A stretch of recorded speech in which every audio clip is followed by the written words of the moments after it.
Madam President. The Middle East remains highly volatile. Long-term regional stability demands the implementation of a clear political roadmap in each of these situations. The Secretary General continues his extensive outreach to all key stakeholders to urge all parties to take concrete measures to de-escalate tensions and to work towards sustainable political solutions that aim to resolve rather than merely manage long-standing conflicts. I appeal to the Council to continue to actively engage all concerned parties to prevent further escalation and the worsening of tensions that undermine regional peace and security. I reiterate the Secretary General's call on all parties to step back from the brink and to consider the unbearable human and economic cost of a potential regional conflict.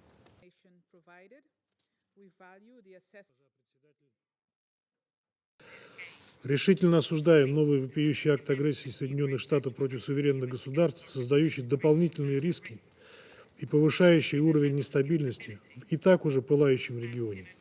Ведь совершенно очевидно, что инцидент, ради обсуждения которого мы здесь сегодня собрались, только усиливает региональную напряженность, вызванную беспрецедентным насилием в секторе Газа, где вот уже 4 месяца продолжается бесчеловечная кровавая операция Израиля, которые всеми силами покрывают Соединенные Штаты и их сателлиты, в том числе блокируя усилия Совета Безопасности по введению немедленного гуманитарного прекращения огня. Очевидно, что односторонние силовые акции Вашингтона и его союзников лишь усугубляют хаос в регионе, нивелируя международные усилия по возвращению мира на Ближний Восток и по поиску справедливого решения палестинской проблемы.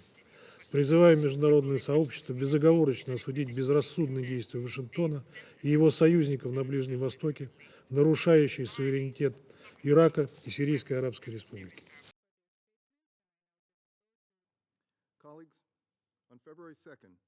Russia called this meeting under the false pretense that the United States has no ground to respond to attacks that have killed U.S. personnel.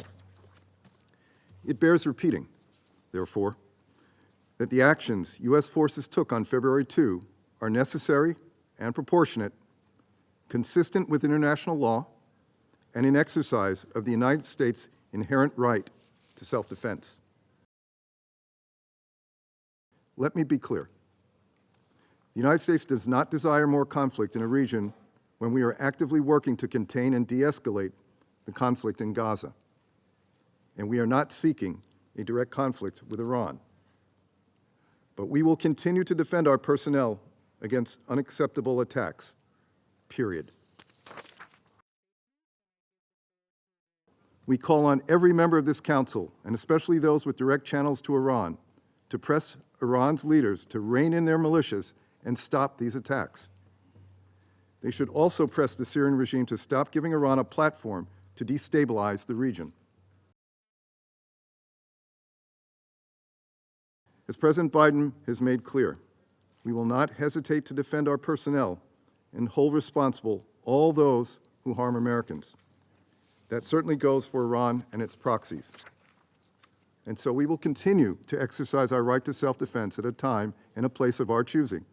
And we will continue to hold Iran and its affiliates accountable for their destabilizing actions. فالإدارات الأمريكية المتعاقبة استغلت مسؤولياتها كعضو دائم في مجلس الأمن وأمعنت بالتدخل في شؤون الدول الأخرى بما فيها بلاد سوريا وتشكيل التحالفات العسكرية اللا شرعية خارج مظلة الأمم المتحدة والشرعية الدولية وشن أعمال العدوان والاحتلال وممارسة الضغط والابتزاز ومعاقبة الشعوب وخنقها بالتدابير القسرية الانفرادية والحصار اللا إنساني واللا أخلاقي، كل ذلك في تغليب لقانون القوة على حساب قوة القانون. ترفض الجمهورية العربية السورية جملة وتفصيلا كل الذرائع التي تحاول الإدارة الأمريكية استخدامها لتبرير عدوانها الذي لا يأتي إلا لهدف واحد، هو حماية أدواتها في المنطقة، بمن فيهم تنظيمي داعش وجبهة النصرة، هيئة تحرير الشام، والكيانات والمجموعات الإرهابية الأخرى، والميليشيات الانفصالية التي ما كان لها أن تواصل جرائمها بحق الشعب السوري لولا الدعم متعدد الأوجه الذي تقدمه الولايات المتحدة وحلفائها لها. السيدة الرئيس، يدين العراق بشدة الاعتداءات الأمريكية التي استهدفت مواقع عسكرية عراقية ليلة 2 من شباط الجاري، وأسفر عن استشهاد وإصابة العشرات من المنتسبين والمدنيين، وهو اعتداء خطير على مؤسسة أمنية عراقية رسمية، ويمثل خرقا لسيادة العراق وأمنه، وتجاوزا على الأعراف والقوانين الدولية الناظمة للعلاقات بين الدول. ختاما، نكرر دعوتنا أهمية أن يمارس مجلس الأمن In the name of God, the compassionate and merciful. Today in this chamber, the US and UK made another desperate attempt to distract attention away from the root cause of the current situation in the region by falsely putting the finger and blame on Iran.